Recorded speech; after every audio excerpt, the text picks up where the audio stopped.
everybody. I'm back for another review of Love After Lockup, Diamonds Aren't Forever, Season 6, Episode 14. If you're watching this, thank you. Please be sure to like the video, subscribe to the channel. I'm going to do this. I have a migraine, and any of y'all who watched me before know I get those pretty regularly. So I'm going to try to get through this, but just know that I'm doing my best. Okay. I'm doing my best. So let's start with help us. Courtney and Will. This is such a perpetual train wreck. But anyway, I just want this train to just actually wreck. Like not skid, but wreck. Anyway, so she's with Mark. We don't care. She can't believe Will broke up with her. And honestly, I had to stop myself. I said, I can totally understand why it is difficult for her to believe that Will broke up with her because he was dumb enough to do all that other stuff. Why would she think anything different? Anyway, Mark, you are so thirsty. She doesn't want you like that, and it makes my skin crawl. So she's talking about relying on men for money because apparently work isn't an option. What did Destiny's Child say? Being independent ain't easy, okay? But she's not interested in that. Will goes to see a lawyer, and she calls her homegirl to go get her. Will goes to talk to this lawyer, and he's talking about, well, spousal support, this, that, and the other. And the lawyer, like, literally when he said she got out of prison, that lawyer put his head down like, oh my gosh, you were dumb enough to go.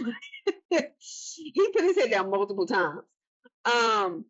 The lawyer just kept looking at him like he was stupid. He was like, you don't even have to worry about that. Y'all weren't even together long enough for that. So every time he said something, Will, was trying to like go this other way, talking about he wants to call it fraud now because he gave her so much money. Giving somebody thousands of dollars, Will, and knowing that she had sugar daddies and encouraging it, but you expected her just to cut these people off and didn't. And then being surprised she was still talking to them sounds stupid on your part, and it actually makes it seem like you were involved in frauding other people as well because you knew about it. They didn't necessarily know about you. Right. Okay, so chill out. So the lawyer says it's going to be a $5,000 retainer, which is a typical amount for a lawyer's retainer fee. He was like, well, can I do it myself? He was like, yeah, you can download the forms and go get her to sign them or whatever. I was like, you have all this money to travel back and forth, or so you told us, because we see that ring wasn't real. Anyway, so meanwhile, you got Courtney, who has also found a sugar mama on top of all her sugar daddies. One thing I will say is Courtney has multiple sources of income. Maybe not the way she wants it, but more than most, because she always has somebody to call. Anyway, she goes to the pawn shop because she says, look, she has a 2-carat diamond ring. This will her pay her rent. She wants to buy a new car. And she wants to trade in her ring and says that'll be about $20,000. First of all, girl, you better go to a real jeweler and put this on consignment. But once we found out how this worked out, it's better it was a pawn shop, so it was less embarrassing. Anyway, that woman put some that woman put some monitor on it, and it wasn't even a diamond. So it's not simply that it wasn't 2 carats or she didn't get as much as she thought. She was like, it's costume jewelry. You can find this for $6. I said, Will, you a fraudster too, because you had us thinking that you were spending all this money on her. Will, you ain't got it like that. And the car you driving is probably leased. Anyway, her friend turned her head like I would have done, because I would have been dying. Even if this is like my best friend in the world, I'm sorry, I cannot keep myself from laughing at you. And so she goes, well, what about this coat? I said, not that cheetah prostitute looking coat. The woman was like, I don't take clothes. And I saw her friend turn her head again. I just can't, like, she was like, I should have known better. I was just like, Courtney, I don't know that you know better in any regard. She calls her mother for some extra money, and her mother's like, you always call me for money. You didn't even call me to tell me you're out of jail. Obviously you are. I said, dang. She was like, well, I promise to never call you from jail again. Courtney is perpetually high. I don't care whether it's the confessional. Her and JK on the same stuff. I don't know what the stuff is, but they on it. And Courtney, you have a lot of people in your life. You have really been able to make a lot of friends, or not make a lot of friends necessarily, but manipulate people into staying in your life so that you can get money so you don't have to work. It's a skill, not one I necessarily want, but I have to applaud you for it. I mean, figure it out. So Zaria and Troy, we did not get really any of Zaria, which is great. But they're my problematic fave, but they didn't really give us, well, they did, but not for the reasons that I normally watch them. So Troy goes to Buffalo to find his brother. They haven't been able to get a hold to him. He basically goes between his mother's house and his baby mother's house, which means he has no place of his own. And I'm sure he takes out on his baby mother the anger he has for his mother. I get that vibe. That's just me. You could tell Troy was raised by different people, though. So his mom was the last one that saw him, and that's why Troy wanted to meet up with her. His mother is a hood rat. She was out there looking like an old streetwalker. Okay? She didn't even hug him. She didn't try to say hello. Then in the confessional, she's offering him weed, offering him drugs, and I was just like, oh my God. She said he has a love-hate relationship with his mother. I was like, yeah, I can see how a kid could grow up resenting you. It's a good thing his father and his grandmother raised him, because a man raised with a mother like that and hates her, trust me, will eventually become the kind of man that we see on TV. Going to jail or finding elevator videos on. Just saying. So the mom meeting him, talking to him crazy, that scene went on too long because we already know how she is. No wonder he's dealt with these problems in his life. It's a good thing his father and grandmother raised him. I can't say that enough. Because Troy is somebody decent who's really trying. I hate parents who act like their kids are supposed to parent them. Well, you don't call me, you don't do this, you the parent. And it's always the parents that did the least for their kids growing up that act like their kids owe them something. Okay. So they eventually get in touch with him. They go to see his brother's grave. Apparently his brother was shot several times.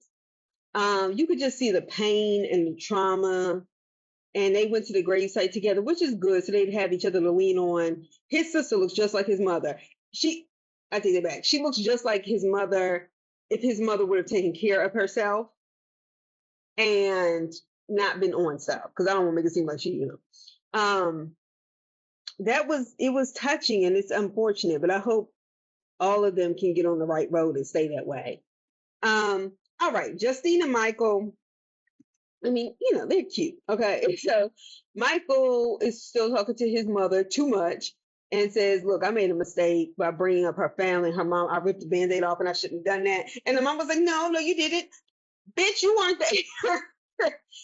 He was like, no, I know her. And I appreciate him at least checking her. But the fact that she's living with him, and I can tell she's the kind of person, she another one that wasn't that involved with him growing up. Because otherwise she wouldn't mind him having a caring person for him. Because let's not act like, this has worked out, but Justine took a chance. Anyway, so he's taking his daughter to drive parallel park. I'm going to tell you right now, parallel parking was hard for me. I don't think I learned how to do that until I got to New York because I had to. And even then, it was a struggle. And I still had to have a lot of space. So I get it. Oh, I got to be careful. I keep forgetting he's on parole until 2042. That just seems cruel and unusual. I think if you're going to parole somebody like that, just give them an extra year so they can go on and live their life. Anyway, I understand why he is telling his daughter what he's telling her about fighting. But people making fun of your autistic brother in particular, something he can't help. She's right. She was right to bop that chick. But I'm thinking to myself, where was the school? Where were the administrators? Where were, the teachers to say something when other kids were making fun of him? Don't tell me this was the first time. The reason why she was pissed probably because this happened multiple times. When he was getting teased. The adults need to intervene with that kind of stuff too. Or actually, they're the only ones who should be doing that. And if they were, this wouldn't have happened. Anyway, so she has the right to be angry. Totally. Especially when you haven't even processed your anger for your father essentially abandoning you. And I know that sounds harsh, But I say that because going to jail is, a form of abandonment. It is, whether you mean it that way or not. So Michael says he's going to put the barbershop on hold because he wants to make it right with Justine. And I appreciate that. And I respect that about Michael. I do. I really do. Because you could tell the two people really love each other. They talk it out. She says she's willing to compromise on a lot of things, but not on having a badass dress in a great venue.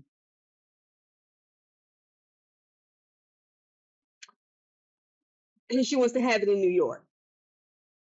Justine, the price of that dress may need to come down. I'm not saying it can't be nice, but the price of that dress needs to come down because New York is too expensive for us who live here. Let alone you coming in and doing all this extra stuff. But okay, girl. But you chose New York City to vibe. I know, but I'm just saying, maybe like Jersey City. Okay. Anyway, he said the wedding is starting to come between him and their marriage, and he wants it just to like go away. So we're gonna do this, that, and the other. And I was like, do y'all realize the irony of the statement? Your wedding is coming between your marriage. I can't.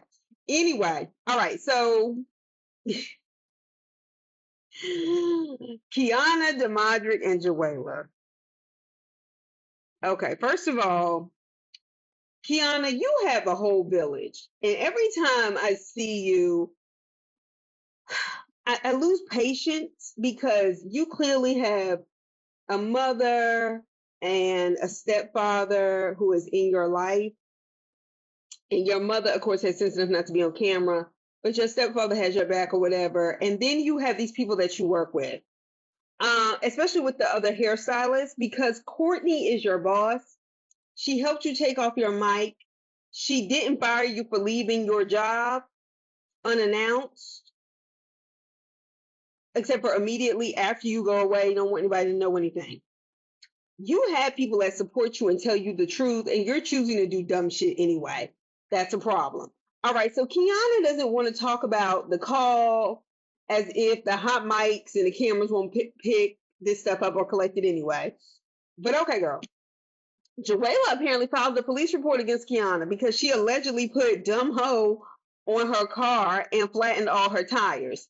Joella then admits to us that she hasn't been messing with anyone else. So who else could it be? So I said, okay, that means one of two things, or both. That one, you're basically saying, yes, I'm still sleeping with Demadrick. So I know he has a girlfriend. So that's why she would be mad at me. Or it means I don't have any beef with anybody else but Kiana. And that's why she could be mad at me. So it's not looking good. And this happened, never mind. This happened to a friend, I used to, a former friend. Because she was messing with somebody's boyfriend. And I just thought the girl was harassing her because this is when I was in California. And granted, she was, but at the moment you knew he had a girlfriend who was also his baby mother. And then you get bitch and hoe scraped on your car, key in your car. I was like, girl, leave him alone. You are in medical school on a scholarship that she lost. Excuse me, for some fuck boy. All right. Anyway, eek. It just reminded me. All right, so here we go. So, that's a problem in and of itself, Joella. But nevertheless, because you're messing with someone who's living with the woman he's in a relationship with, at the core of all of this is Demadrick. Demadrick claims he don't want to get in no more trouble with the law, but he's creating a situation that is going to lead to just all kinds of problems for both of you who have not done a significant stint in jail. So she told the producers, Kiana told the producers she doesn't know what Joella is talking about. Granted, it could have been one of her homegirls instead of her.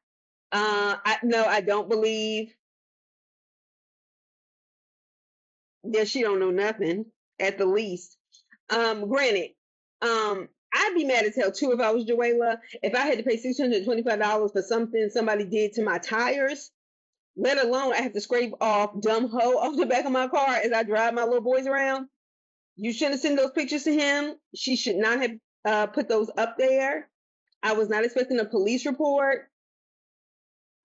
But Demadrick, once again, is the center of this. So, Kiana, you're the only one stressed out. No, I'm sorry. Kiana said to Demadrick, why am I the only one stressed out? And I was like, because it's not his record. It's yours that's up for grabs. So she thinks Joella's trying to help her catch a case. This is where I got frustrated. She was like, she just wants to come in between us because we won't be able to live together if I catch a case. And I think, and Demadrick was like, well, if I get involved, I'm going back to jail. And she was like, that's her thing. That's what she wants. Like, if she can't have you, nobody can. I was like, Joella, baby girl, you have totally missed the fucking point. And when I say you missed it, girl, you missed it.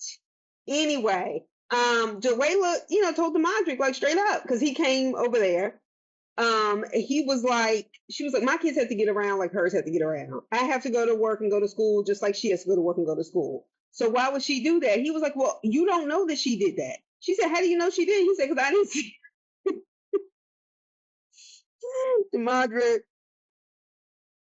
Demadrick. All y'all need to start over. Like, just don't be bothered with each other. Kiana and Joella act like y'all never known each other. And then, Demadrick, you decide you're going to put 20 on 10 and say, well, she is coming to the kid's birthday party. She is coming. First of all, those two don't need to be anywhere around each other. And it ain't going to be nothing but a fight. And it's going to ruin the party. And that's a dumb response to this, especially now that her name, some detective is calling her. But Demadrick, I think it would be, before he said it, but he said it as I was thinking it, I think it would be good if Demadrick paid for her tires. Maybe Joella will let it go. I mean, I guess her and her kids can, wash the car and get dumb hoe off. Essentially, Kiana would be paying her restitution because we know Demadrick don't have $625 to give her. But nevertheless, okay, we'll see how this turns out. So JK and Brooke, she's going to the doctor. Girl, now this is just getting the poor white trash of it all is exhausting to me. All right, so JK got off the ankle monitor, okay? Because he finally got a job. So I guess he did eventually show up with one. Meanwhile, we see Brooke's 1-year-old nephew. Now, the reason why this stuck out to me, because I was like, this lets me know grandma has at least 3 grandkids. That she helps. And it's not unusual for grandmothers to help, raise kids. I'm not suggesting that. But I was like, that means there's another sibling. You are outright inconsiderate, Brooke. You really are. Because that baby is clearly a lot younger than yours. I want you to have it more together than that. Anyway, she says she knows when her son, the mother was talking about basically Brooke's brother. And she said, look, I know when my son quits coming around, it's usually because he's using. I was thinking JK just stopped coming around because he's a bum and is messing with other chicks. But we'll see. Brooke, you went with a man you reignited a relationship with in prison. This is a problem you could have avoided. JK now has a red truck, no ankle monitor, and a job. I said, girl, you can if you ain't pregnant, he can come back around. Anyway, so of course he went to Alex's house. Why would he not? He sounds like he was into Alex and he just wanted to teach her a lesson anyway. So they asked him what him and Alex talked about, and he said, that's between us. I said, oh, okay. So Bonnie is finally leaving the house where she lives with Brooke. And I'm glad Brooke kicked her out. Like, I don't understand whether it was Brooke's fault for telling Bonnie their business or not. Bonnie, for somebody who didn't have a place to live, you had your fucking okay, you didn't wait to tell him either. So then as she's leaving, Bonnie got her TV, I guess put in the backseat of her car. I didn't see her wrap it up in anything, but okay. Then as she's leaving, she decides to tell her that Alex just miscarried with JK's baby. Let me tell you something. I would have slapped that bitch the way Tar beat Amina's ass when she told her that they were married, just on principle, for disrespecting me like that. A miscarriage is nothing to play with. I feel for any woman who has that, but that's not the issue that I'm addressing. So I want to make sure that's clear, because that's hard and people never get over it. But I'm talking about Bonnie telling Brooke that, why the fuck are you? I told y'all she wants him, but you're not his type. You're not. You're not. Okay? I don't care if you dye your hair blonde, you're not his type.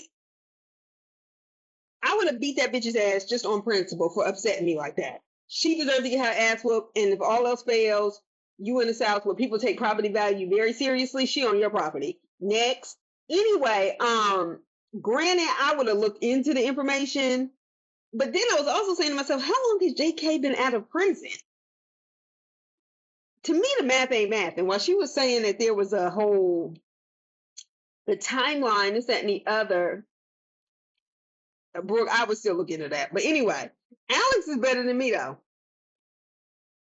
Because I'm going to tell you right now, Bonnie couldn't have called me and I ended up telling her any of my fucking business.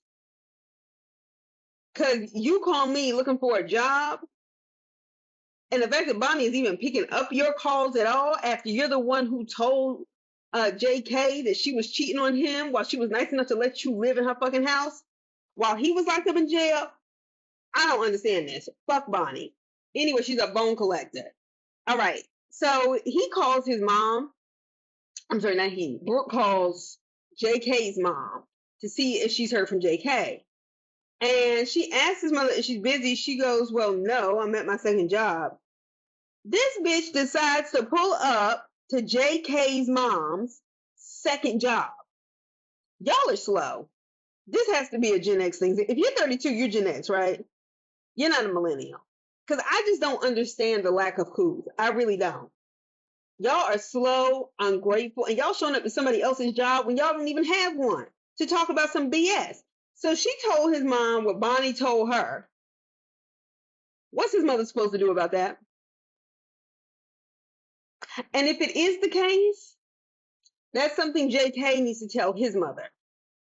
Once again, that's a very painful, private, personal thing. He didn't even say that in the confessional after all of this stuff is shot. That wasn't your business to tell. And the mother was like, do you even think it's true? Like, what do you want her to do with that? You done told her that you may be pregnant, and stepdaddy apparently believes it because he lost his mind. I just, and you show up to her job with that information. So anyway, his mom shows the video of him at the house on something, and she says, I do suspect he's on, I don't know what. Brooke saying, you don't know why JK started this behavior. Maybe it's because I told him he was pregnant. I was like, girl, he was an addict before he knew you. And now he's free. Oh, sorry. And now he's free. He's an addict. He was just denied the access before. So this is upsetting the mother, I think, even more. Brooke, you could have kept that shit. That was not for you to share. Okay? And honestly, just stop. And you should at least wait till that woman was off work. That was so rude. Now she wants to meet up with Alex. Everybody but JK. Okay? Because she doesn't want to look stupid. Bitch, you already look stupid. Too late. Get out while you can. Isn't it easier to just cut him out of your life? I would think that. Okay? I would make an informed decision about having this baby if you're really pregnant. I don't know what kind of doctor she went to go see, because I don't know, since when can't you go into the doctor, get a pregnancy test, and they tell you now, especially now, people know the gender like freaking 4 months and stuff. Like, what? Anyway, so we shall see what happens next week. I'll talk to y'all soon. I may see y'all for Love and Marriage Huntsville. Hopefully I'll be able to do that tonight. But I'll see y'all later. Bye.